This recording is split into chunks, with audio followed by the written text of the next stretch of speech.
Fala, futuros doutores, futuras doutoras, galera padrão ouro, Team Cérebro, tudo bem com vocês?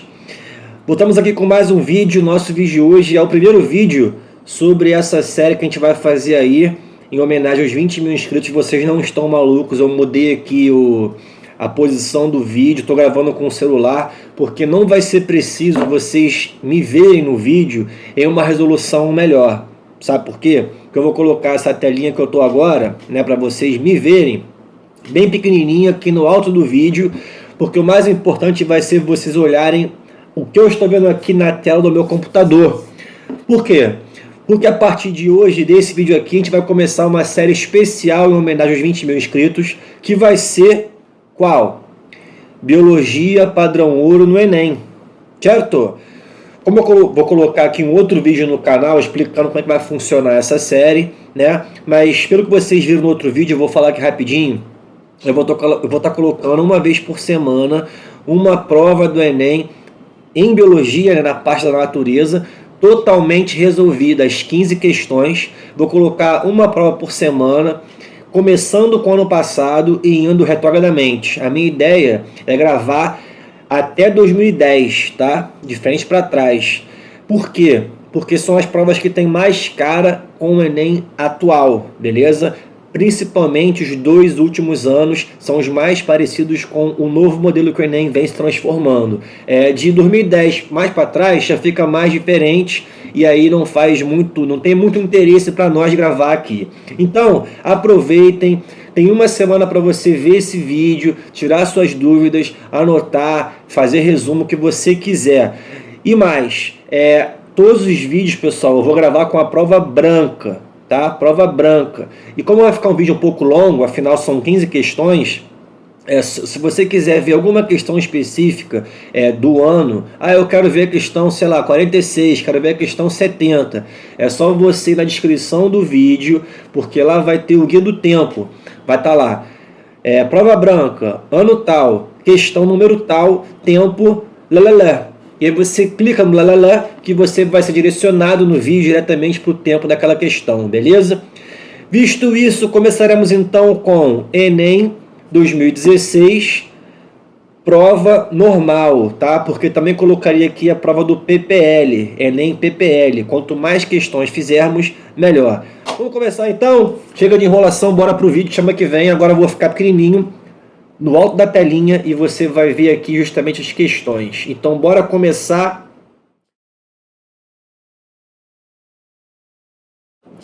Começando aqui então com o Enem, prova branca, questão 46, beleza. Vamos lá, partiu. Portadores de diabetes insípidos reclamam da confusão feita pelos profissionais da saúde quanto aos 2 tipos de diabetes, mellitus e insípidos. Enquanto o primeiro tipo está associado aos níveis ou à ação da insulina, o segundo não está ligado à deficiência desse hormônio. Gente, diabetes significa perder... O cara que tem diabetes, qualquer um deles, ele vai perder muita água na urina, vai fazer muito xixi. Então, diabetes é o cara que tem poliúria, faz muito xixi. E, consequentemente, vai ter também muita sede, polidipsia. Porém, no diabetes mellitus, ela cursa com uma disfunção do eixo da ação da insulina. Então, por exemplo, diabetes mellitus tipo 1, o paciente não tem produção de insulina, é aquele cara que é o chamado insulinodependente. Já o diabetes mellitus tipo 2 é aquele que tem a insulina, mas que com o passar do tempo, geralmente esse cara é obeso, né? A obesidade começa a diminuir a ação da insulina, ele começa a produzir mais hormônio, mas as células respondem mal à ação da insulina. Então esse é o diabético que passa pela obesidade, secreta muita insulina, mas ela perde a sua ação. Então ele tem o hormônio, mas o hormônio não age bem. E a consequência dos 2 diabetes, tipo 1 e tipo 2, no caso, que são mellitus, é o cara ter o quê? Um excesso de glicose no sangue, que é hiperglicemia, tá? E perda excessiva de glicose na urina, que é a glicosúria. Então a glicose em excesso no sangue e na urina, ela só está relacionada com o diabetes mellitus. Já o insípidos é uma deficiência, é uma disfunção do eixo do ADH, do hormônio antidiurético. Ele fala aqui, ó, saca só. O diabetes insípidos é caracterizado por um distúrbio na produção, é o que você vai chamar de diabetes insípidos central. O cara não produz o hormônio ADH. Aonde que esse cara é produzido? No hipotálamo. O ADH, também chamado vasopressina, ele é feito no hipotálamo e ele é armazenado e secretado pela neurohipófise. E ele vai agir lá no rim, numa estrutura chamada néfron, numa porção do néfron específica chamada tubo coletor, provocando a reabsorção de água, a retenção de água no rim pelo nosso corpo. É só você perceber o nome do hormônio antidiurético. Antidiurético é para evitar diurese. E o que é diurese? Fazer xixi, urinar. Então, esse hormônio tem a ação de aumentar a retenção de água, a reabsorção de água no tubo coletor dos néfrons no rim. Certo? Então, o diabetes insípido central é o cara que tem algum defeito na produção do hormônio. Isso acontece quando o paciente tem trauma cranioencefálico, ou então fica no CTI com uma infecção muito grave, pode dar isso, ou então tem um AVC, também pode dar esse diabetes insípido central, momentaneamente às vezes, tá? Que a gente chama de síndrome da secreção inapropriada do ADH, beleza? Tá. Só que ele fala aqui também, ó, diabetes insípidos é caracterizada por um defeito na produção ou no funcionamento. Então também tem um outro tipo de diabetes insípidos, que é o chamado nefrogênico, em que o hormônio está presente, mas não funciona bem. Isso acontece quando o paciente, por exemplo, tem uma doença renal crônica, que o rim atrofiou e já não tem mais receptor suficiente para o ADH atuar.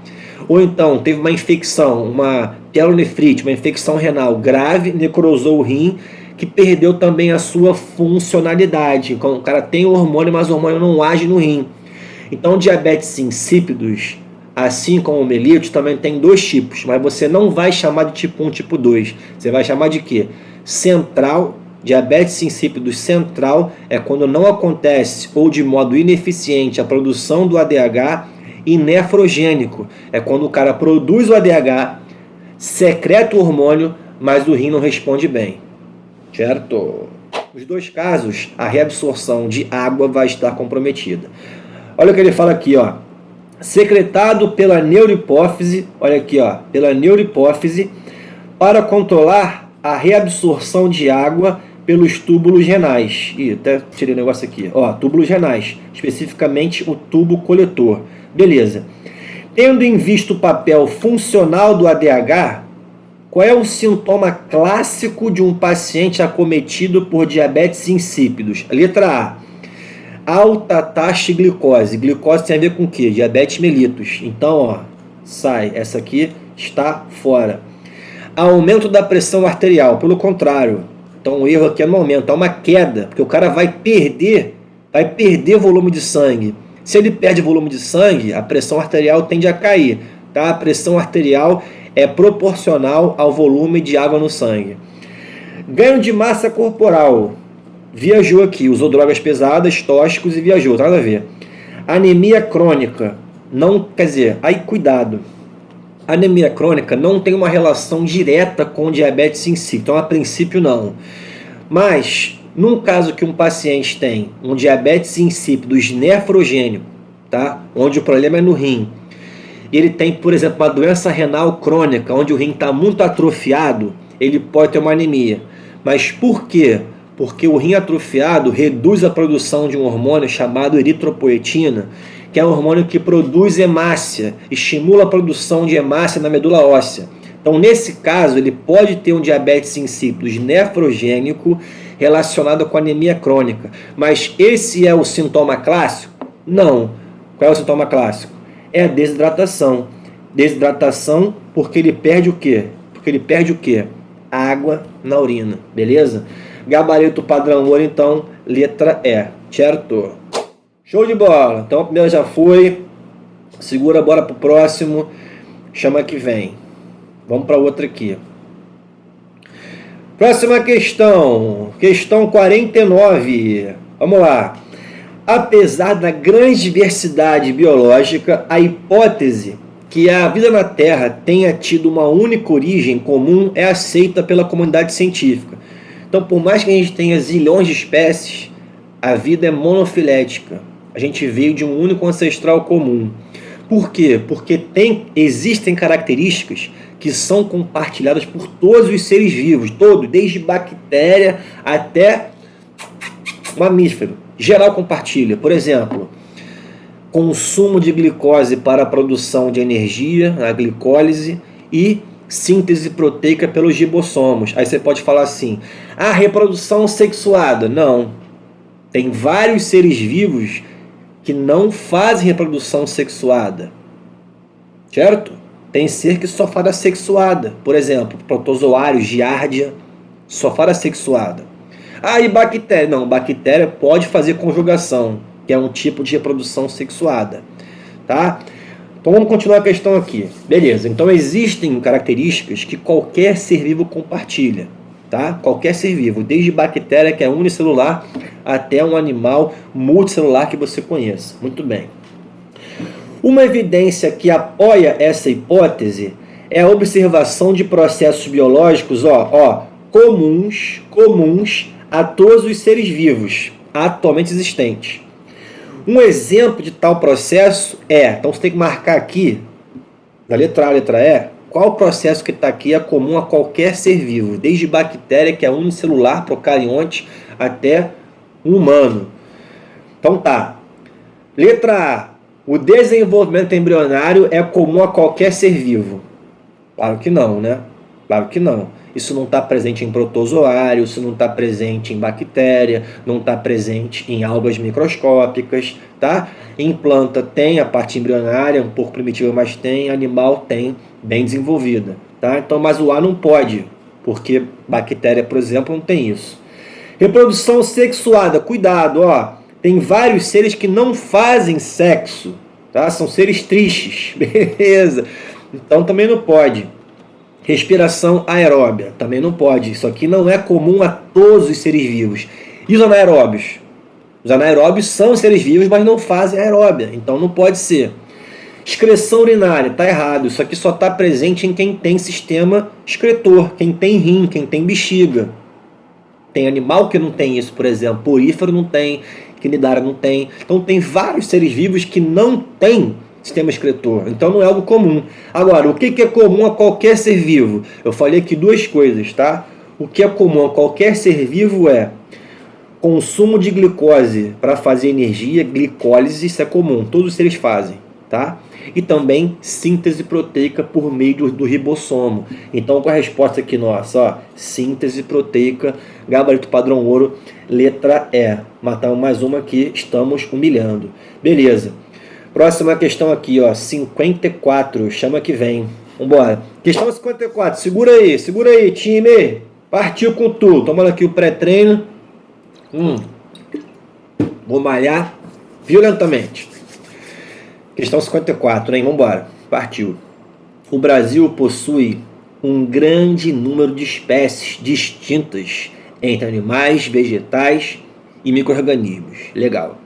Envoltos em uma imensa complexidade e distribuídas em uma grande variedade de ecossistemas. O que é ecossistema, gente? Ecossistema é uma comunidade, né, de várias espécies. Comunidade é o quê? Comunidade é um conjunto de populações. População é o quê? É um número de seres da mesma espécie vivendo em um mesmo habitat. Então, se você juntar populações, você forma o quê? Uma comunidade. E essa comunidade vive no local com fatores abióticos, uma umidade específica, salinidade, temperatura, clima. Então, juntou fator abiótico mais comunidade que é biótico, você vai ter aí um ecossistema, tá? E existem vários tipos de ecossistema. Tem restinga, praia arenosa, praia lodosa, manguezal, tem vários, né? O manguezal é irado. Eu ia muito quando fazia biologia, tá? Já atolei muito no manguezal e vida louca total. Beleza. O incremento da variabilidade ocorre em razão da permuta genética. Então a questão foi o seguinte: o que gera variabilidade nos seres vivos, né? O que aumenta a variabilidade genética? É um negócio chamado permuta genética. É o que ele falou aqui. Espera aí que eu tenho que botar a minha canetinha. Permuta genética é uma coisa que aumenta a variabilidade dos seres vivos, né? Beleza. A qual propicia a troca de segmentos entre cromátides não irmãs na meiose. Então, olha só, aqui tem um trecho, né, com termos um pouco difíceis. Caraca, permuta o incremento da variabilidade, ou seja, a elevação da variabilidade ocorre em razão da permuta genética. Permutar é trocar, tá, pessoal? Trocar é permutar.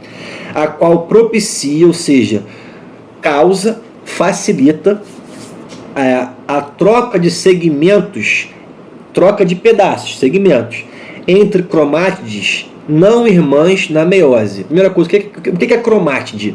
Cromátide, gente, é um braço do cromossomo. Quando você vê um cromossomo, você pode ver um cromossomo com um braço só de genes, ou seja, um cromossomo com uma cromátide só, tá?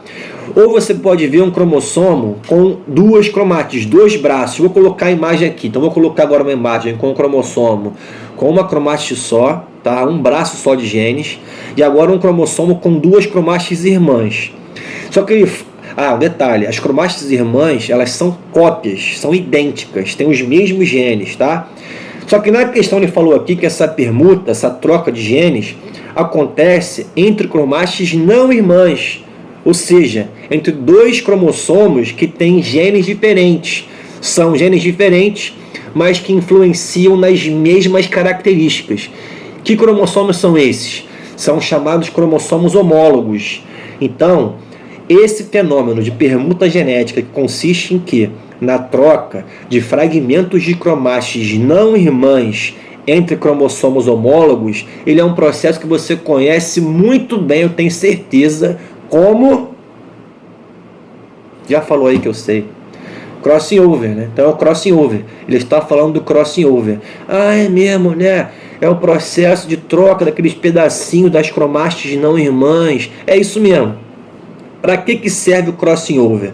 Todo mundo decora isso. Crossing over, aumentar a variabilidade. Crossing over, aumentar a variabilidade. Mas o que é a variabilidade? É o seguinte: se não existisse o crossing over, um casal de qualquer bicho, cachorro, papagaio, periquito, cavalo, humano, se não tivesse o crossing over, imagina um casal de cachorro que teve 10 filhotes, tá? Se não fosse o crossing over, os 10 filhotes seriam muito parecidos, não seriam idênticos, tá? Porque existem outras formas de gerar variabilidade, beleza? Mas que não vem aqui ao caso.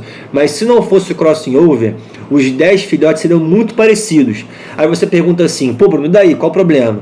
Imagina o seguinte: se um casal tem 10 filhotes muito parecidos e se o meio ambiente fica ruim para aquela espécie, para aquele grupo de bichos, se ele ficou ruim para um, como os outros são iguais, vai ficar ruim também para quem?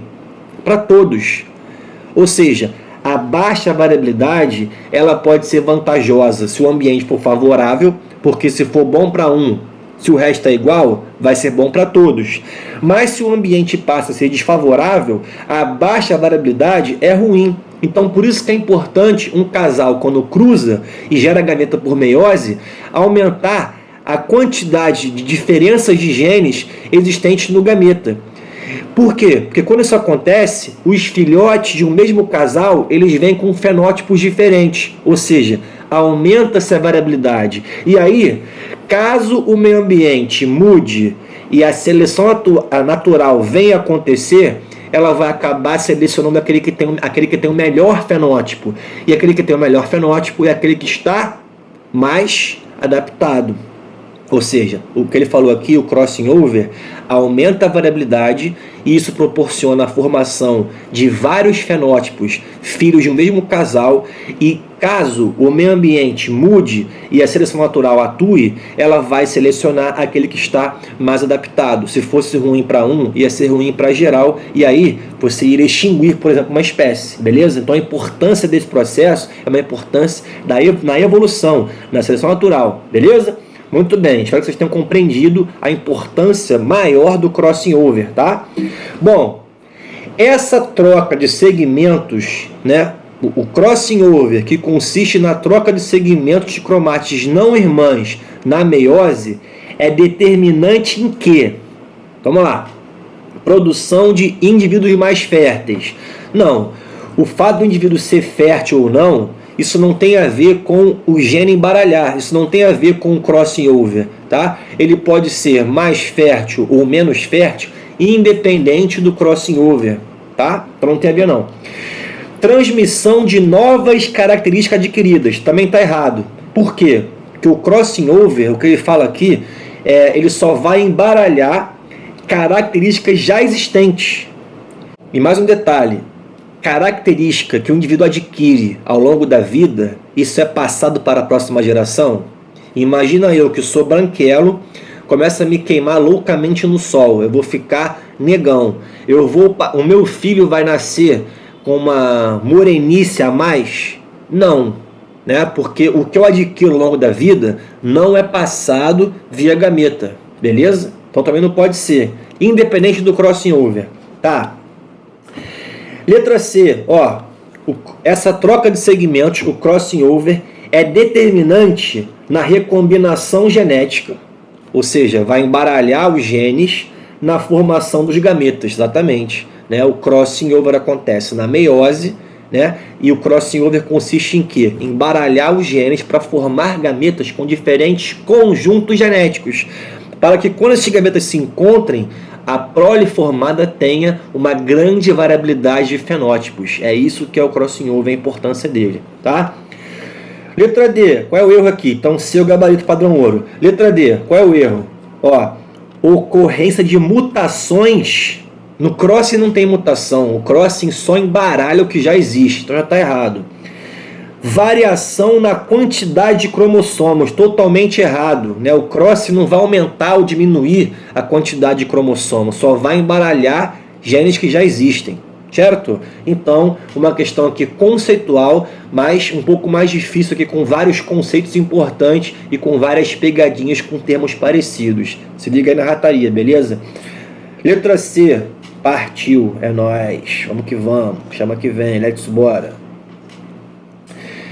Questão 56, prova branca, questão 56, olha aí, mais um gole no pré-treino. Vários métodos são empregados para a prevenção de infecções por micro-organismos, beleza. 2 desses métodos utilizam micro-organismos vivos e são eles vacinas atenuadas, né? Uma vacina atenuada, você bota uma bactéria que está enfraquecida, não tem a sua potência total. É o que ele fala aqui, ó, constituída por patógenos avirulentos. Detalhe, virulência significa a capacidade que um micro-organismo tem de causar mal, de causar doença, tá? Embora o termo pareça, lembre, vírus, isso não é um termo referente só a vírus. Então guarda assim, virulência é a capacidade que um bicho ruim tem de causar voodoo, beleza? De causar mal. Então na vacina, você vai colocar lá uma bactéria muito virulenta?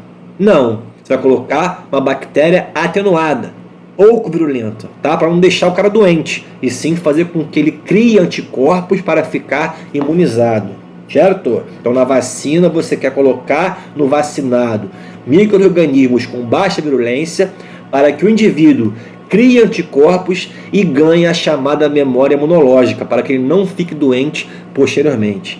Beleza, o que mais aqui, ó? E os probióticos, que contêm bactérias benéficas. Probióticos, gente, é o que são produtos que tem ou fungos ou bactérias que constituem a nossa flora intestinal normal e que vão ajudar o nosso intestino a produzir anticorpos, a produzir células de defesa, vão ajudar o intestino a ficar menos exposto a bactérias que possam causar uma infecção intestinal, tá? Então também ajudam na nossa defesa, tá? Mas é uma forma um pouco diferente, muito bem, do que a vacina. Bom, vamos lá. Na figura são apresentados 5 diferentes mecanismos de exclusão de patógenos pela ação dos probióticos do intestino de um animal. Então, olha só, Quais são as maneiras que os probióticos, ou seja, você ingerir fungos e bactérias que fazem parte da nossa flora intestinal normal, tende a nos proteger? Então aqui, ó, forma 1, competição por nutrientes. Os probióticos, as bactérias e fungos que você ingere, eles vão utilizar nutrientes naturais do intestino, e caso exista com eles uma bactéria patogênica que causa doença, ela não vai ter uma oferta grande nutritiva, então ela não vai se dar bem. Por competição, ela acaba perdendo a competição, sendo eliminada, e isso protege o nosso corpo de uma possível doença. Esse é o 1, tá? O 2, os probióticos nos protegem por meio de quê? Da produção de substâncias antimicrobianas. Por exemplo, tem alguns probióticos que produzem lactoferrina, que é uma substância que quela com o ferro, se liga ao ferro. E existem várias bactérias, tá? Mas, por exemplo, aqui a Escherichia coli, alguns tipos dessa bactéria, ela gosta muito do ferro. Então, se tiver muito ferro disponível, essa bactéria se prolifera e pode levar a uma infecção intestinal. Então, os probióticos, ao diminuírem a disponibilidade do ferro, evitam que a Escherichia coli cresça muito e acabe proporcionando diarreia e infecção intestinal. Então é mais um processo de defesa, tá? Ó, terceiro método, disputa por sítio de adesão. Então os probióticos, eles podem se aderir à mucosa intestinal e impedir que outros micro-organismos patógenos se liguem nessa mucosa e ocasionalmente venham a causar uma doença no nosso organismo. Então é mais uma forma de quê? De nos defender. Agora atenção aqui, ó, na forma 4, tá? O processo 4. Os probióticos, eles podem estimular o nosso próprio intestino a produzir imunoglobulina. Aí a pessoa pensa, mas eu não sei o que é imunoglobulina. O que é isso? What the fuck is that? Gente, imunoglobulina é anticorpo. O nosso intestino produz muito anticorpo do tipo IgA, que é o anticorpo que está presente em secreção. Está na saliva, está na lágrima, está no suco gástrico, tá em vários lugares. Então, quando a pessoa ingere probióticos, os probióticos estimulam o nosso corpo a produzir anticorpo. E esse anticorpo, gente, que vai atuar dentro do intestino, ele vai nos proteger contra uma possível infecção intestinal, infecção alimentar e por aí vai, tá? Processo 5, ó, manutenção da integridade epitelial, ou seja, o epitélio do intestino, a parede das células intestinais, fica íntegra e, consequentemente, continua com a função normal e impede uma possível invasão bacteriana. Tá? Então, as células íntegras é muito benéfico. Por quê? Porque mantém as bactérias no seu lugar. E qual é o seu lugar? É dentro da cavidade intestinal. É impedir que a bactéria intestinal entre na corrente sanguínea, porque se entrar, ferrou. Qual é a pergunta aqui então? Qual o mecanismo de ação desses probióticos promove um efeito similar ao da vacina? Opa, peraí. Similar à vacina é o quê? Discovery Kids, tá fácil, né? Vacina é estimular a produção de anticorpos. Então, o processo dos probióticos, que é similar ao da vacina, é o processo 4, estimular a produção de imunoglobulina. No caso aqui, é do tipo IgA. Certo? Então a resposta seria qual aqui? 4, letra B. Marcamos, humilhamos, bora para a próxima, chama que vem. Beleza, questão 57, vamos lá, partiu, feroz. O painel, mais um gole aqui, o painel intergovernamental de mudanças climáticas, na sigla em inglês IPCC, prevê que nas próximas décadas o planeta passará por mudanças climáticas e propõe estratégias de mitigação e adaptação a elas. Cuidado! Estratégia de quê? Mitigação e adaptação. Mitigar é a mesma coisa que seria amenizar, beleza? É amenizar o problema. Adaptar é o seguinte: o negócio está ruim, eu tenho que me adequar a isso, beleza? Então grava isso.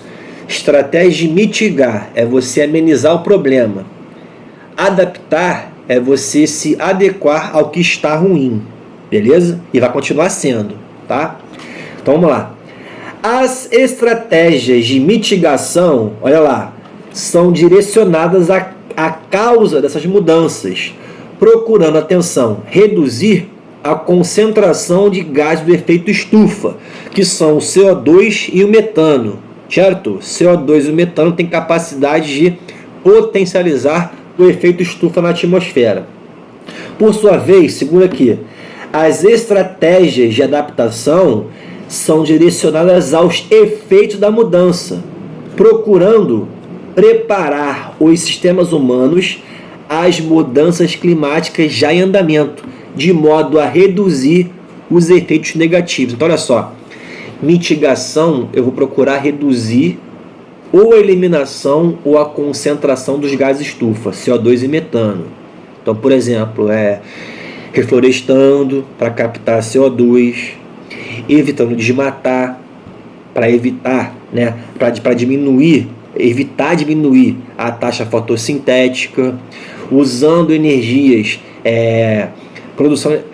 usando energia renovável, energia eólica, por exemplo, que assim você evita queimar combustível fóssil, evita eliminar CO2, que é um gás estufa. Então tudo isso é de mitigação, é de amenização do efeito estufa, tá? Da potencialização dele. Agora, estratégia de adaptação, que ele fala aqui, é para você tentar adequar, a humanidade ao que já está ruim.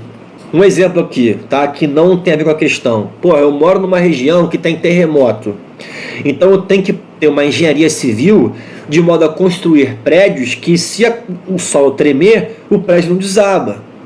Claro, se tremer vida louca vai desabar, mas se tem uma tremidinha ali, tranquila, tranks, o prédio não desaba. Então isso é mitigação? Isso vai amenizar o terremoto? Não, o terremoto vai rolar, mas isso é uma adaptação ao terremoto, beleza? Tá.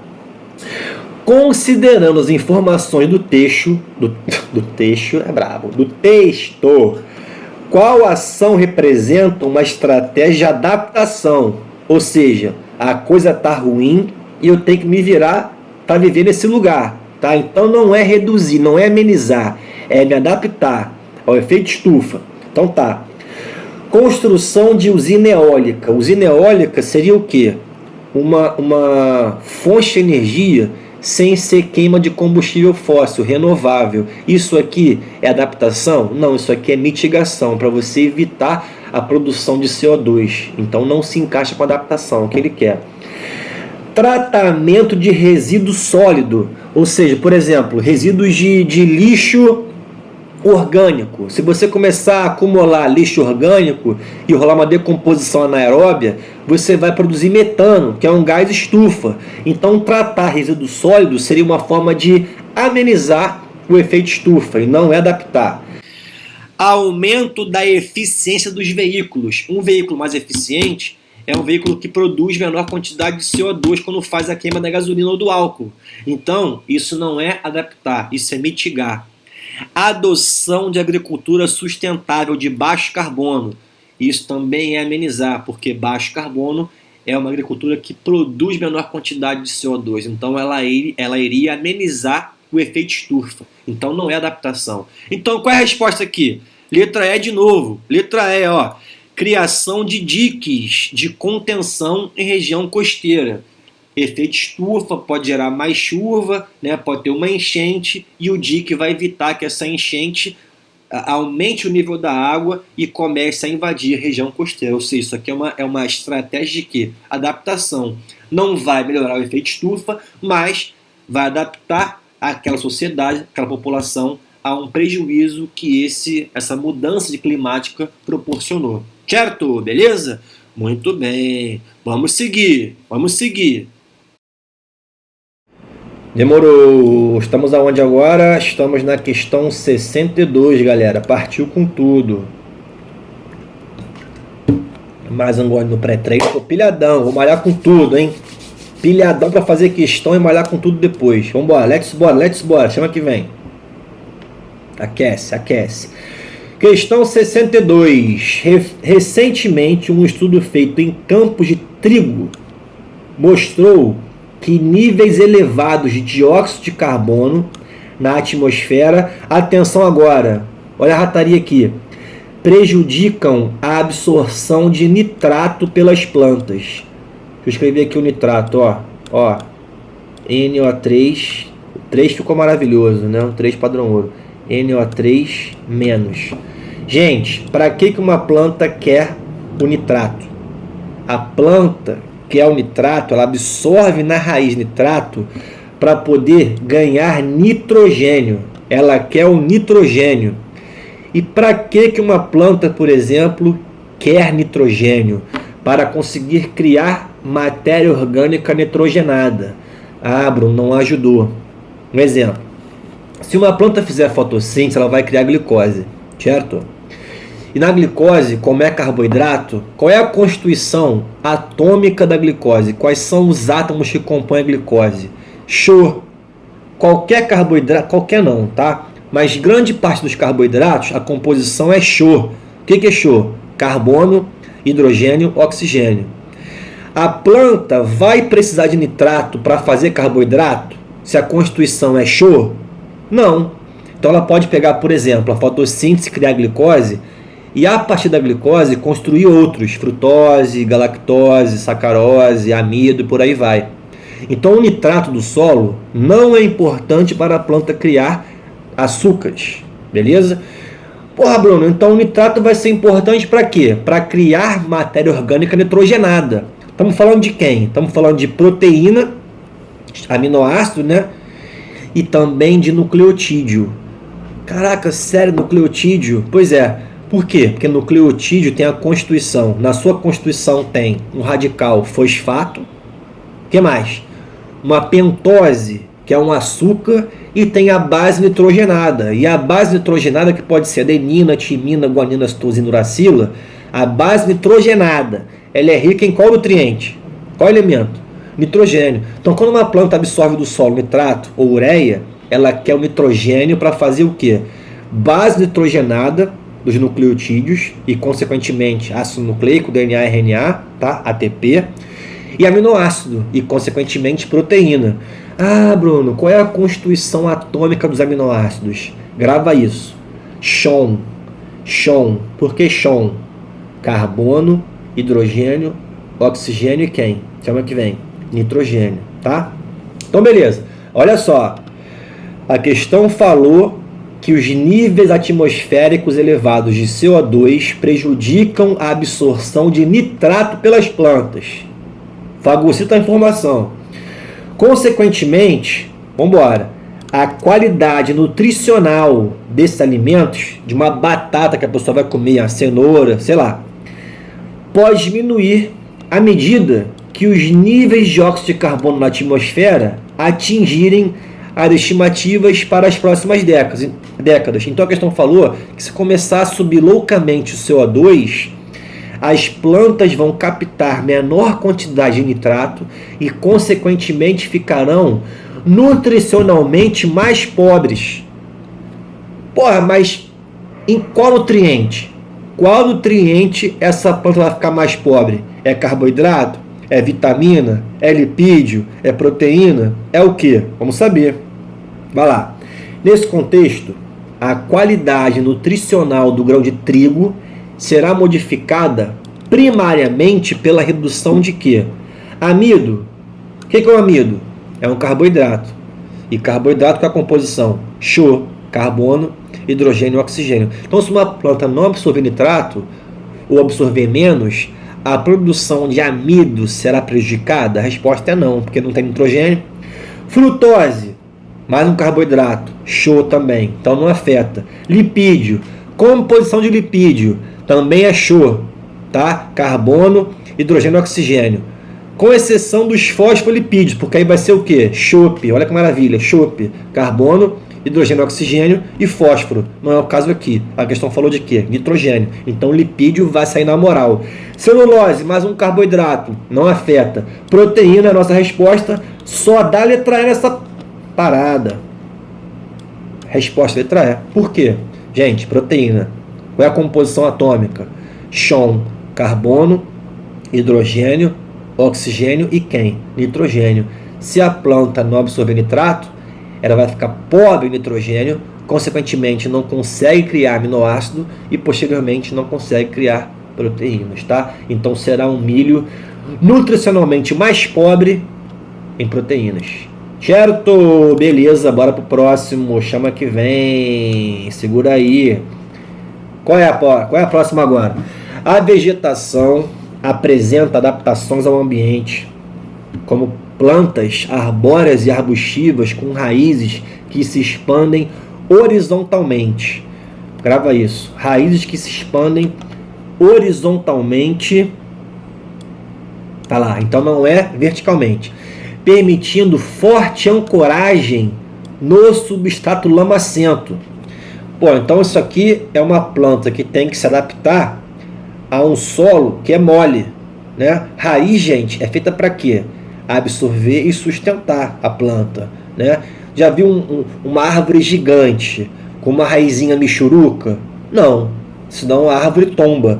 Então raiz grandona tem que ter raiz profunda e também para os lados, para sustentar. Só que essa planta aqui, que vive num solo lamacento, que é mole, é mais difícil ainda.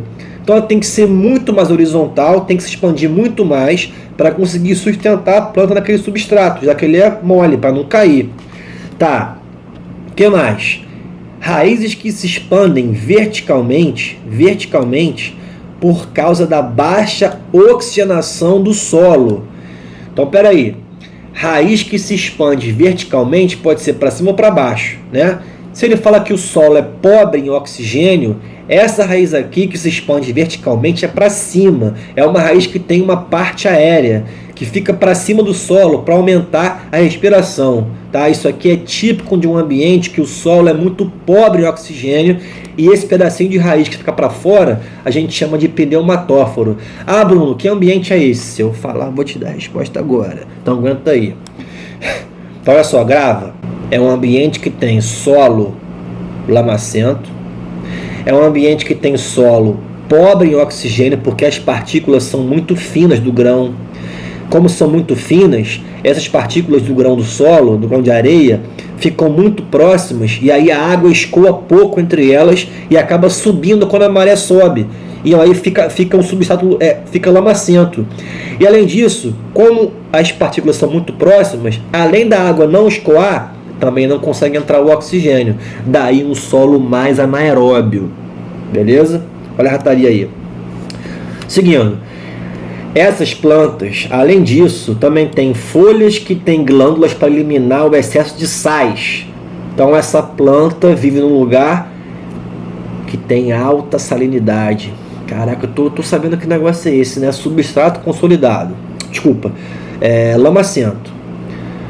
Anaeróbio. Em um ambiente com uma alta salinidade, quem será que é? O que mais?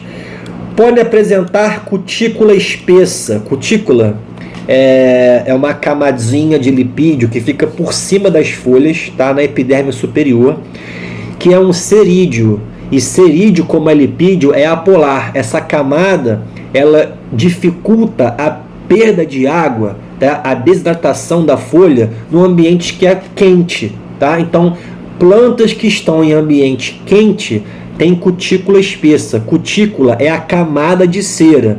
Cutina é a substância que está presente, tá? Então, cutina é o cerídeo que forma a cutícula, que é uma camada de cera que fica em cima da folha para evitar perda de água, tá? Folha só perde água por baixo, geralmente, nos estômatos, tá? Que são poros que se abrem e fecham. Beleza. Cara, na moral, que ambiente é esse? Que o solo é lamacento, anaeróbio, a água tem alta salinidade, não é tanto quanto o mar, né? É o meio termo entre o rio e o mar, até porque esse ambiente aqui é o encontro dos dois. A água é salobra. Que ambiente é esse, gente? É o mais maneiro que tem, né? É o ecossistema chamado manguezal. Então isso aqui é tipo do manguezal. É água salobra, substrato lamacento e anaeróbio. Você vai lá, tem cheiro de ovo podre, geralmente, tá? Porque tem decomposição anaeróbia e produção de H2S, sulfeto de hidrogênio, que dá o cheiro de ovo podre, tá?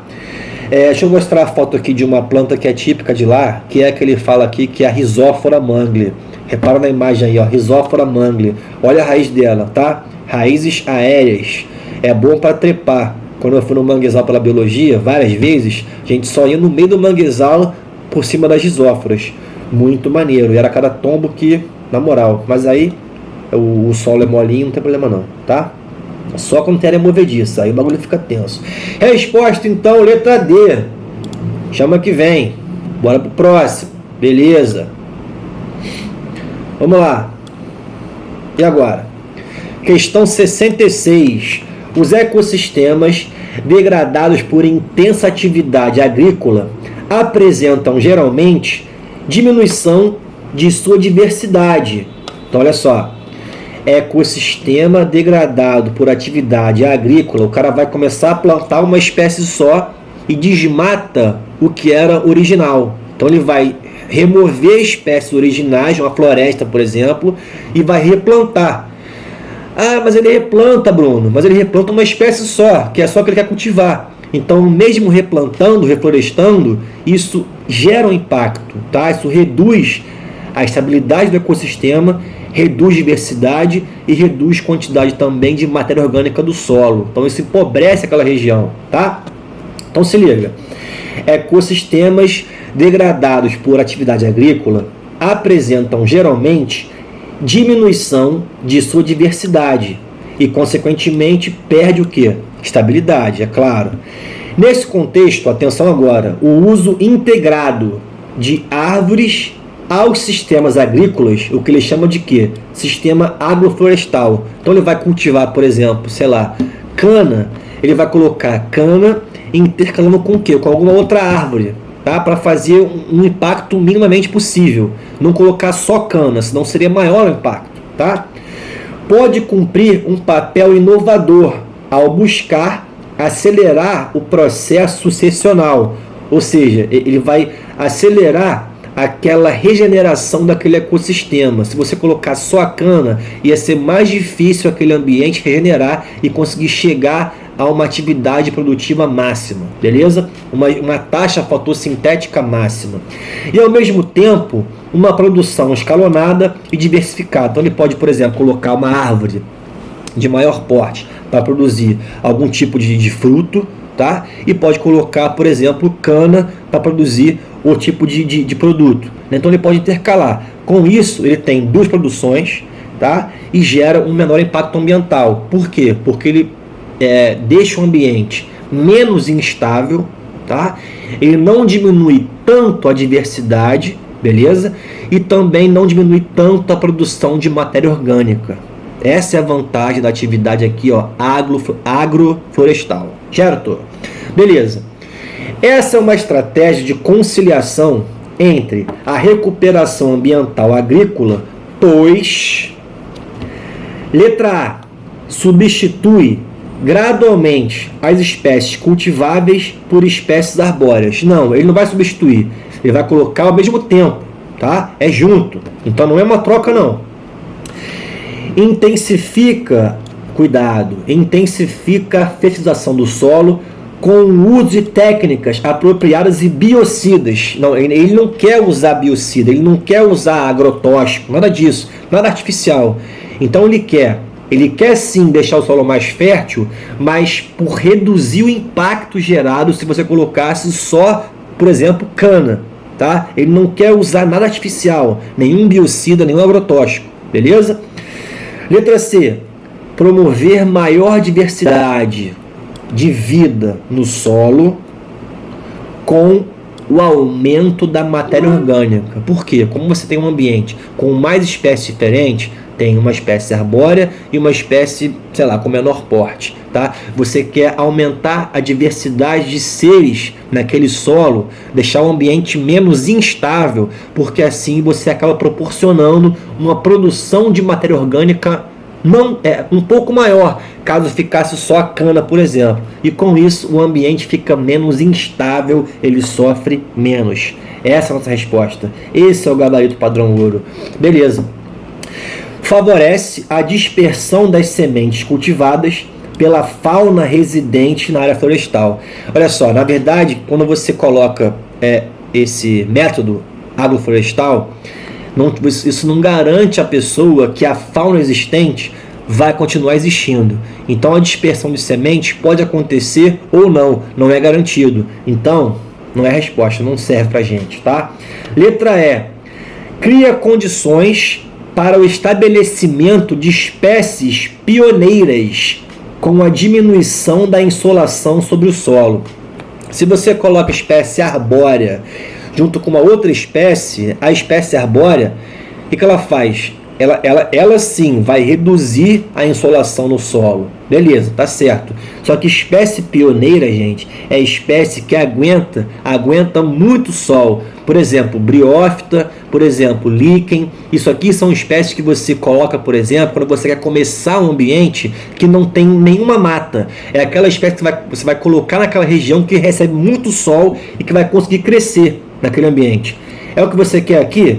Não, você não quer favorecer, por exemplo, que líquen cresça ali, não quer favorecer que cresça briófita ali, tá? Nem samambaia.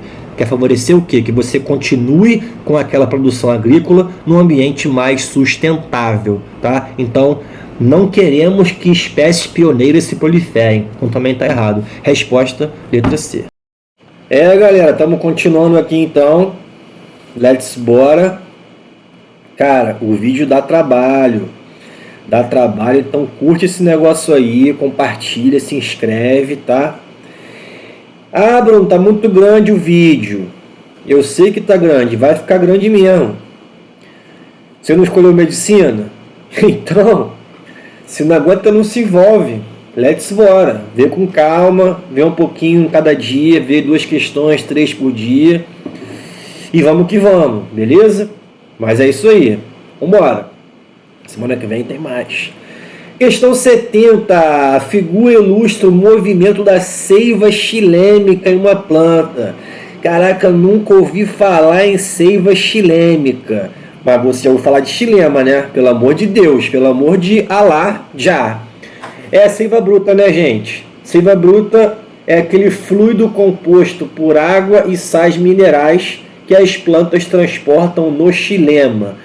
O xilema é um tecido celular de condução formado por células mortas, aonde só sobrou apenas a parede celular dessas células. Então o citoplasma, membrana plasmática, organelas, núcleo, cloroplasto, tudo foi perdido. Sobrou só o espaço interno para a condução dessa seiva bruta, né, que é a seiva xilêmica, composta por água e sais minerais. As células do xilema, elas podem ter diferentes, elas são tubos, tá? Tubos, mas podem ter diferentes comprimentos e diâmetros. As células mais finas são os traqueídeos, tá? E as células mais espessas são chamados elementos de vaso. O que importa é o seguinte, as mais espessas, elas têm uma função mais de sustentação da planta do que de condução. Tá? E as células mais alongadas, menos espessas, têm uma função mais de condução do que sustentação. Mas isso é importante se você for estudar anatomia vegetal, porque aí tem o xilema secundário, funcional e não funcional, é uma outra história, não é o que vai ser pedido aqui nessa questão, tá? Então não vou nem entrar nesse mérito. Agora grava uma coisa que eu vou te ensinar. Xilema, aonde que você vai encontrar o xilema na planta? Tá? Por todo o corpo dela. Só que ele pode estar presente em algumas regiões, né, juntamente com o floema, só que se você pegar uma angiosperma, sempre tem um padrão de distribuição do xilema e do floema. E é geralmente angiosperma que cai quando cobra em relação ao vaso condutor. Então grava uma coisa aí. Xilema está no centro. Xilema está no centro. Então, se você pegar qualquer corte de um caule, de uma raiz, de uma angiosperma, você vai ver os xilemas sempre no centro, tá? E a seiva bruta, ela vai para cima. Então, xilema está no centro, conduz para cima, a seiva bruta vai para cima. Só você ver a foto aqui, tu tá vendo aqui, ó. Você está vendo aqui que a seiva bruta está indo para cima, né? Então, xilema, e a seta ficou maluca.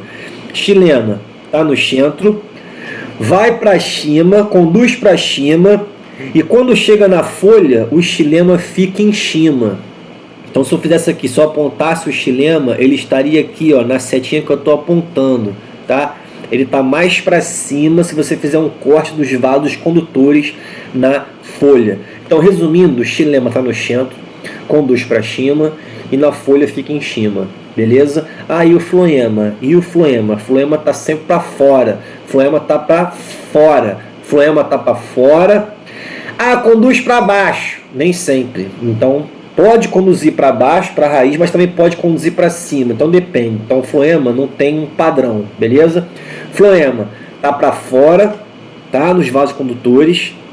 Aí pode conduzir a seiva elaborada para baixo ou para cima. E na folha, ele aponta para onde? Para o floor. O que é floor? É o chão, em inglês. Então, o floema está para fora, F. Floema, F, fora. Está para fora, conduz para cima ou para baixo. E na folha, está para o floor. Assim você vai saber sempre onde está o xilema e o floema. Na raiz e no caule e na folha. Então, na raiz, xilema no centro, floema para onde? Para fora. No caule, xilema no centro, floema para onde? Para fora. E na folha, xilema em cima e floema aponta para o floor, está para baixo. Acabou. Seiva bruta, xilema conduz para cima e floema elaborada pode conduzir para baixo ou para cima. Aí depende da situação, tá bom? Olha essa foto aqui, gente. Essa foto mostra um corte aqui, ó, da raiz, aonde a gente tem aqui, ó, nessa região que eu estou rabiscando, a epiderme da raiz, tá? Aqui, ó, essa outra região que eu estou chamando a atenção é o parênquima cortical da raiz, é um tecido de preenchimento, beleza? Esse tecidinho aqui, ó, que eu estou botando uma setinha aqui, tá? O primeiro aqui é a endoderme, beleza? E o último tecido aqui cortical da raiz, tá? É o que a gente chama de periciclo. Dentro do periciclo você vai encontrar os vasos condutores, xilema no centro e o floema para fora. Então, qual é o movimento da água, da seiva bruta, água e sais? Elas vão entrar aqui, ó, por esse pelo radicular, vão atravessar o parênquima da raiz e vão entrar aqui no xilema.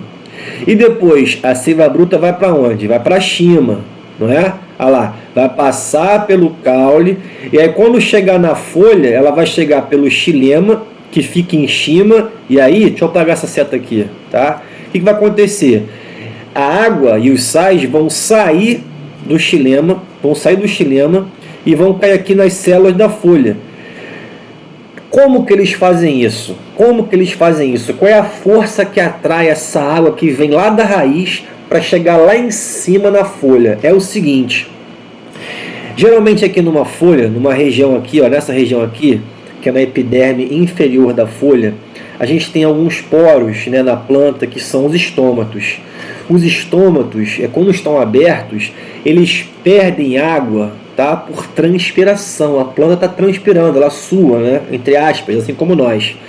Quando essa água sai, o vapor de água sai, o que acontece com a concentração dos solutos das células da folha? Presta atenção. Se a folha está perdendo água por transpiração, a concentração dos solutos aqui na folha, nas células da folha, vai ficando maior. Então vai aumentar um negócio chamado osmolaridade, pressão osmótica. Aí qual é a pergunta agora que eu faço para vocês? Se a concentração dos solutos na célula da folha, se a pressão osmótica das células da folha aumentou, elas têm mais concentração de soluto, o que elas vão fazer? O que essas células vão fazer com a água que está presente no xilema da folha? Ela vai puxar essa água, porque a água, por osmose, um mecanismo espontâneo, ela sempre quer ir para o meio de maior pressão osmótica, meio mais concentrado. Então a água do xilema da folha vai sair para as células da folha, que estavam com a pressão osmótica aumentada, porque a folha perdeu água por transpiração. Tá fagocitando? Beleza. Tá. As moléculas de água, elas não estão soltas na forma líquida principalmente, né? Só fica solta na gasosa, mas não é o caso aqui. Aqui é líquida. Então, a água que vai subindo aqui pelo caule, né? Ela vai subindo por essa atração de movimentação osmótica da água, para as células da folha, porque estavam mais concentradas de soluto. E isso, cara, é como se fosse um trenzinho de água subindo. É a força gerada pela pressão osmótica da folha que aumentou devido à transpiração de água pelos estômatos. Então você vai ter posteriormente, deixa eu apagar tudo aqui, o que vai acontecer? Ó, a água daqui do xilema da folha saiu para o tecido, depois a água do xilema do caule subiu para a folha por essa atração, e depois a água da raiz subiu para o caule e consequentemente a água do solo, entrou. Essa movimentação aqui a gente chama de teoria de Dickson, foi ele que descreveu essa movimentação da água pelo xilema, tudo isso influenciado pela transpiração. Então, olha a pergunta aqui, ó. Mesmo que essa planta viesse sofrer a ação contínua do vento e a sua copa crescesse voltada para baixo, essa seiva continuaria naturalmente seu percurso. O que garante o transporte da seiva é o quê? Olha lá, é a transpiração. Beleza? Letra E é a resposta, tá? Ah, Bruno, o que é gutação que eu não sei? Gutação, que é a letra A, é quando uma planta perde água pela folha, pela pontinha da folha, tá? Pela uma estrutura chamada hidatódio. Isso acontece quando a planta recebe muita água no solo, você está quase afogando a planta de água. Aí ela começa a perder água também na forma líquida, na folha, o que não é normal. E ela sai bem pela pontinha da folha, beleza? Vamos para a próxima aqui então, chega de enrolação. Questão 73, olha aí, ó. Questão 73, let's bora! A formação de coágulos sanguíneos em veias e artérias é um dos fatores responsáveis pela ocorrência de doenças cardiovasculares, como varizes, infarto do miocárdio, acidente vascular encefálico, né? O coágulo forma o quê? Um trombo, ou então um êmbolo, e é isso que vai ocluir a artéria, que vai levar a infarto, vai levar a AVC, ou vai ocluir veia, que vai levar a trombose venosa profunda, por exemplo, tá? A prevenção e o tratamento dessas doenças podem ser feitos com drogas anticoagulantes. Tem várias. Tem heparina, tem rivaroxabana, tem lepirudina, tem varfarin, tem vários, beleza? Cada um age de uma forma diferente.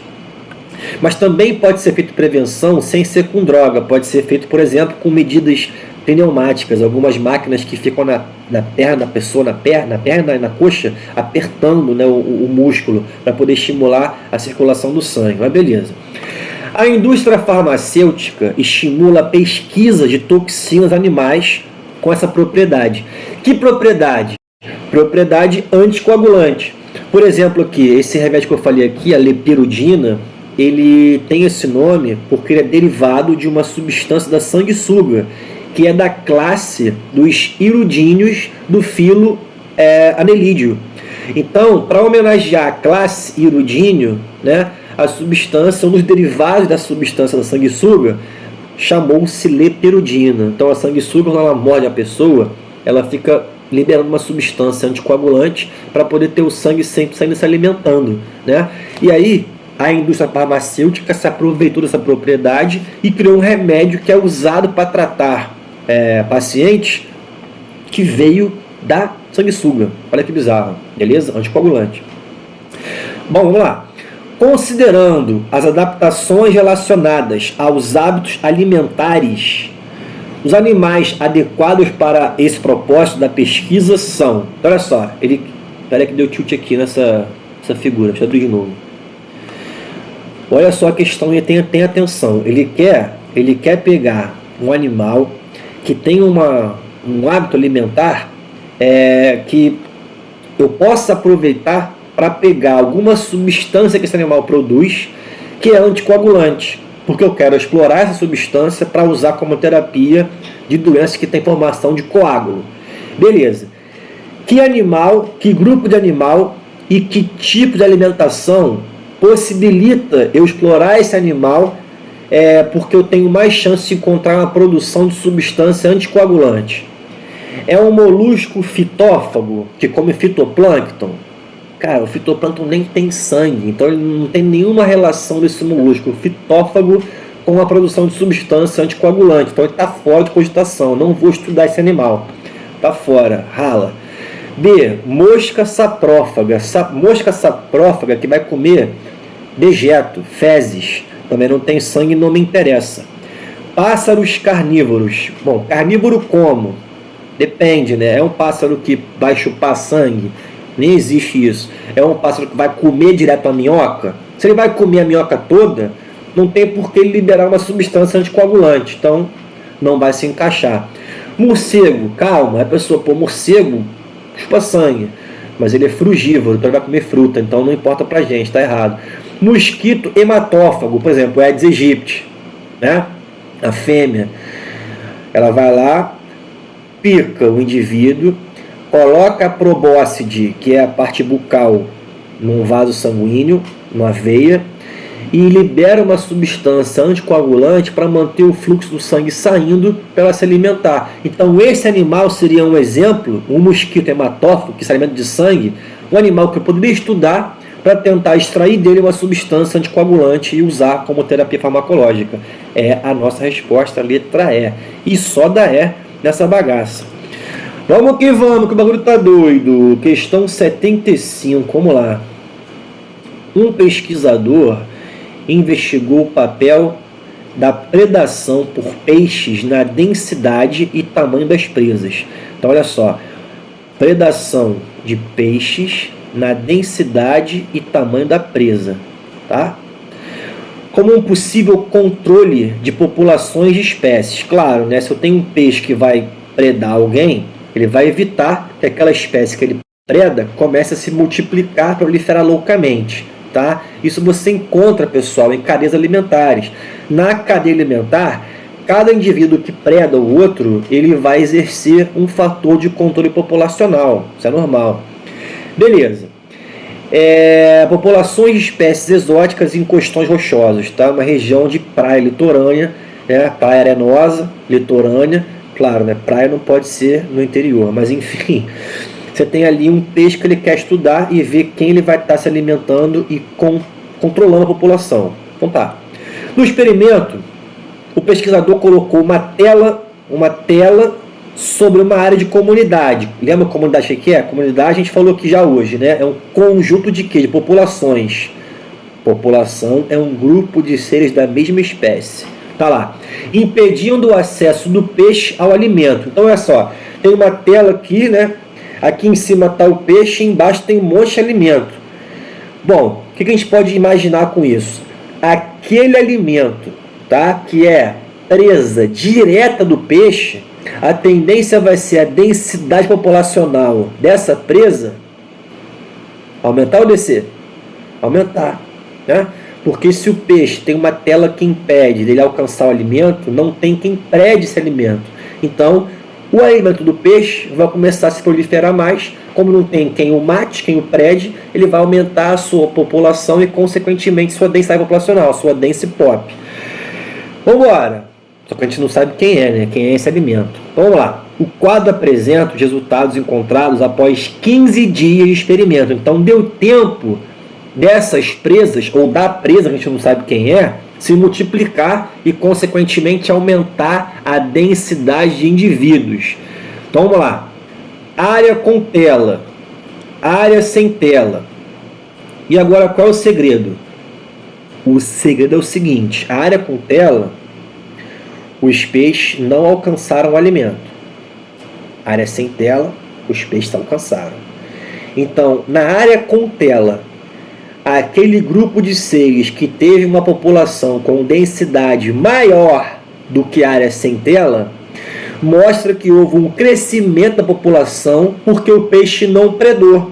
E, consequentemente, essa vai ser a população que o peixe controla diretamente, vai ser a sua presa. Bora saber quem é?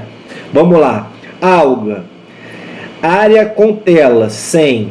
Sem tela, 110. Variação aqui desprezível. Então, o peixe não come essa alga.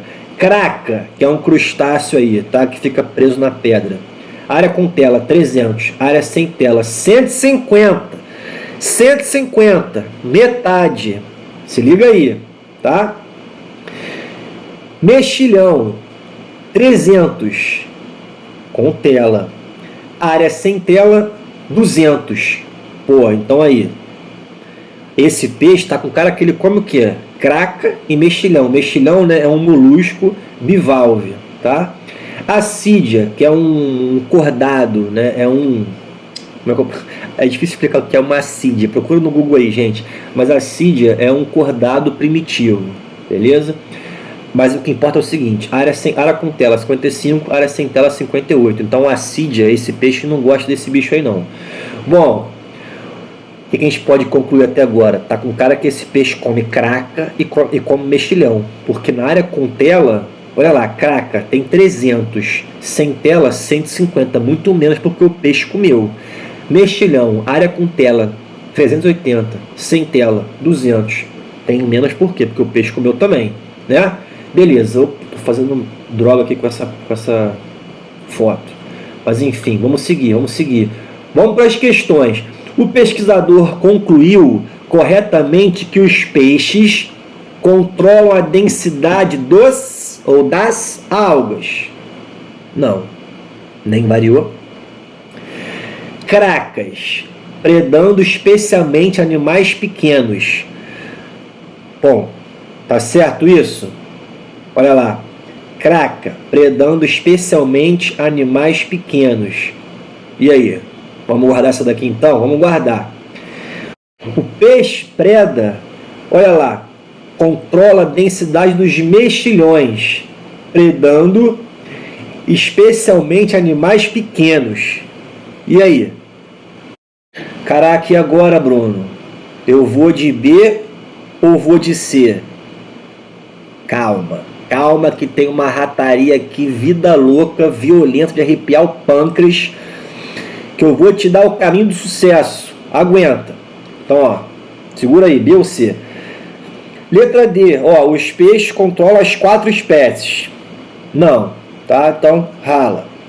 O peixe controla a assídia. Não. Pô, então estamos entre B e C. Bruno, mas o peixe come os dois. Anula a questão. Queima essa questão, taca fogo. Não. Olha, agora você tem que ter...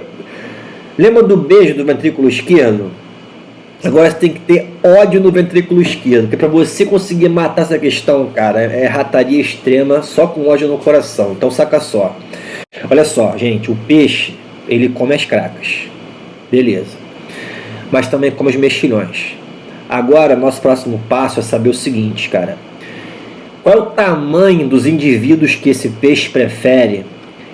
Qual é o tamanho de indivíduo que ele prefere comer, tanto da craca quanto do mexilhão, tá? Olha só, na área com tela, a gente tem aqui um predomínio das cracas com tamanho de 2, olha lá, 2 centímetros. Área com tela, predominou craca com tamanho de 2 centímetros. Área sem tela, predominou cracas com tamanho de 1,5 cm, ou seja, cracas menores. Se na área com tela, que o peixe não está comendo, predominou craca maior, e se na área sem tela, que o peixe está comendo, predominou craca menor, é porque esse peixe comeu cracas o quê? Maiores. Então ele prefere, ele gosta de comer craca, sim, de tamanho grande e não tamanho pequeno. Ah, mas 2,5, mas pega a escala que ele deu aqui. Então olha só a letra B. Esse peixe controla a densidade de craca, certo? Mas olha o que ele falou, predando especialmente animais pequenos. Não, predando especialmente as cracas maiores, porque com a tela tinha a craca de 2 centímetros, ele não estava comendo em média, e sem a tela tinha a maioria de craca de 1,5 cm, ou seja, as maiores ele comeu.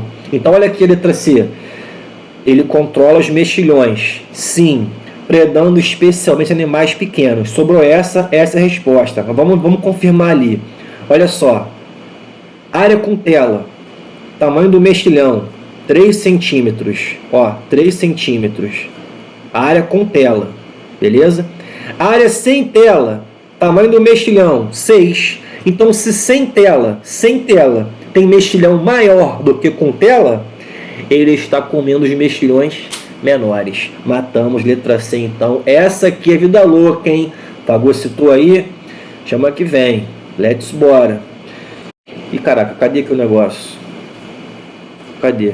Ai, ué? Ih.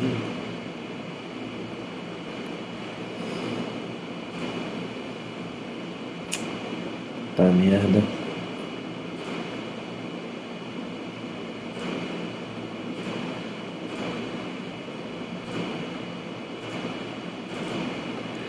Bom, questão violenta, vamos embora. Seguindo aqui, questão 76. Ao percorrer o trajeto de uma cadeia alimentar, o carbono, o que é percorrer esse trajeto? Tá? É o carbono passar pela base da cadeia, que são produtores, depois consumidor primário, consumidor secundário, beleza? Tá. Como é que esse carbono percorre a cadeia alimentar? Na base da cadeia, que são produtores, você vai encontrar os seres fotossintéticos. São seres que pegam o carbono na forma de CO2 na atmosfera, fixam esse carbono pela fotossíntese e geram glicose. E aí, quando um consumidor primário se alimenta desse produtor e pega essa glicose, ele vai estar pegando também esse carbono. E aí vai ser uma relação de depredação. O consumidor secundário come o primário, aí passa o carbono. E assim sucessivamente. Beleza? Toma lá. Ao percorrer o trajeto de uma cadeia alimentar, o carbono, elemento essencial e majoritário da matéria orgânica que compõe indivíduos, carbono é essencial para compor qualquer matéria orgânica, carboidrato, proteína, lipídio, tudo. Ora se encontra em sua forma inorgânica, CO2 é inorgânico. CO2 é a maior forma de carbono inorgânico que você vai encontrar. Ora se encontra em sua forma orgânica, que aí pode ser carboidrato, lipídio, proteína, ácido nucleico. Em uma cadeia alimentar composta por fitoplâncton, que é a base da cadeia, fotossintético, produtor, zooplâncton, consumidor primário, molusco, crustáceo e peixe, aí não sei qual é o nível de cada um, depende de cada cadeia. Ocorre a transição desse elemento da forma inorgânica para orgânica em qual grupo de seres? Cara, qual é o grupo que vai transformar o carbono inorgânico CO2 em carbono orgânico, que é a glicose? Quem é que pega CO2 e faz virar glicose? Caraca, não sei. Quem é que faz fotossíntese? É a base da cadeia, que no caso aqui é o fitoplâncton, formado por algas microscópicas e cianobactérias. Gabarito padrão ouro, letra A. Chama que vem, bora pra próxima, estamos acabando, segura. Beleza. Questão 78, filho. O bagulho aqui é tenso. As proteínas de uma célula eucariótica possuem peptídeos sinais. Que isso? Que são sequências de aminoácidos responsáveis pelo seu endereçamento, ou seja, mandar uma proteína para diferentes organelas, de acordo com a sua função. Então, por exemplo, a célula faz uma proteína no seu citoplasma e quer mandar para a mitocôndria. Como é que ela faz isso? Ela vai endereçar essa proteína com uma sequência específica de aminoácido que vai reconhecer a mitocôndria como seu destino final e vai para lá. Se fosse para mandar a proteína para outro lugar, sei lá, para o lisossomo, enfim, para o complexo de Golgi, para outro lugar, seria um outro tipo de endereçamento, um outro tipo de sequência com outro sinal, tá? Um pesquisador desenvolveu uma nanopartícula capaz de carregar proteínas para dentro de tipos celulares específicos. Beleza. Agora ele quer saber se uma nanopartícula carregada com uma proteína bloqueadora do ciclo de Krebs in vitro é capaz de exercer sua atividade em uma célula cancerosa, podendo cortar o aporte energético e destruir essas células. Olha só, ele quer saber então se uma nanopartícula que é carregada com uma proteína que bloqueia o ciclo de Krebs é capaz de bloquear o ciclo de Krebs de uma célula cancerosa. E assim a célula vai acabar morrendo, porque sem ciclo de Krebs a célula fica sem produzir o quê? Energia. O ciclo de Krebs, pessoal, é uma reação que acontece num processo geral que se chama respiração celular. A respiração celular ela é composta por glicólise, que é uma reação que acontece no citoplasma das células, ciclo de Krebs e cadeia respiratória. Essas duas últimas acontecem aonde? Na mitocôndria, beleza? Então o ciclo de Krebs é uma reação mitocondrial. Ao escolher essa proteína bloqueadora para carregar as nanopartículas, o pesquisador deve levar em conta um peptídeo sinal de endereçamento para qual organela. Então, se ele quer botar uma nanopartícula, uma proteína, que quer bloquear o ciclo de Krebs, ele tem que levar em consideração um peptídeo sinal que vai mandar essa proteína para onde? Aonde acontece o ciclo de Krebs? Mitocôndria. Nossa resposta, letra B. Boa! Boa, garoto! Estamos chegando. Aí, let's bora. Questão 81. Questão 81. Calma, calma. Sei que tu está cansado, mas chama que vem. Foca na medicina. O esquema representa, de maneira simplificada, mais ou menos, o processo de produção de etanol.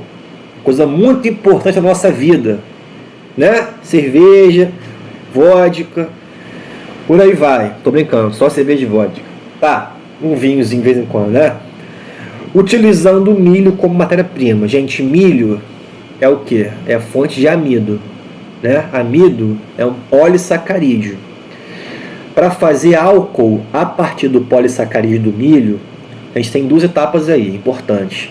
O milho, com o seu amido, tem que ser degradado, esse amido, em glicose, então tem que rolar uma hidrólise do amido, que é um polissacarídeo, em várias glicoses, que são monossacarídeos.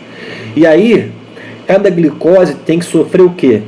Glicólise por uma levedura, por exemplo, que é um fungo, e posteriormente fermentação alcoólica, que é para que a partir da glicose formada, que veio do amido, essa glicose possa formar piruvato na glicólise e depois o piruvato vira CO2 e etanol, que é quem ele quer aqui produzir, né? Então, a partir do milho, para gerar etanol, o que tem que acontecer?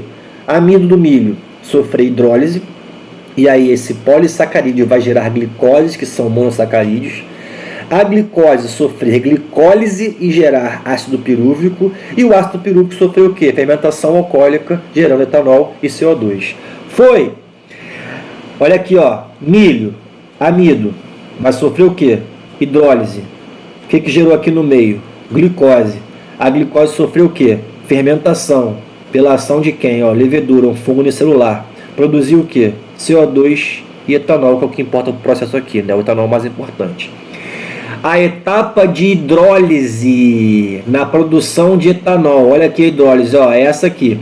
A etapa de hidrólise é fundamental para quê? Para que glicose seja convertida em sacarose. Motherfucker, sacarose aqui, a gente nem falou de sacarose. Sai. As enzimas dessa planta sejam ativadas. O cara não quer ativar nada da planta, ele quer pegar o amido dela e quebrar em glicose. A maceração favorece... Isso aqui viajou, usou drogas, nada a ver. O amido, ó, seja transformado em substratos utilizáveis pela levedura. É essa a resposta, né? O amido, que vem do milho, seja transformado, hidrolisado em glicose, que quem vai usar? A levedura, fermentar, gerar CO2 e etanol. Beleza? Muito bem, resposta então, letra D. Até que não foi tão difícil essa, né? Foi mais trunks. Let's bora! Penúltima, estamos chegando. Beleza. Olha aí. Questão 88. Vamos lá. Isso aqui de quê? Biologia química, sei lá, vamos embora. Em sua formulação, o spray de pimenta rola aí, né, nas passeatas, não sei o que lá, que rola porradaria, black bloc, não sei o que. Tá, o spray de pimenta contém porcentagens variadas de óleo-resina, grava isso, óleo-resina, de capsicum, que vem, tipo uma pimenta, né? Que é a capsaicina, o nome da substância, tá? Olha lá, ele fala aqui, cujo princípio ativo é a capsaicina. E um solvente, um álcool, como etanol ou isopropanol. Então, olha só. Qual é o princípio ativo do spray de pimenta? É o solvente? Não. É quem? É a capsaicina, que é uma óleo, grava isso, óleo resina. Se é óleo, a natureza da capsaicina é lipídica.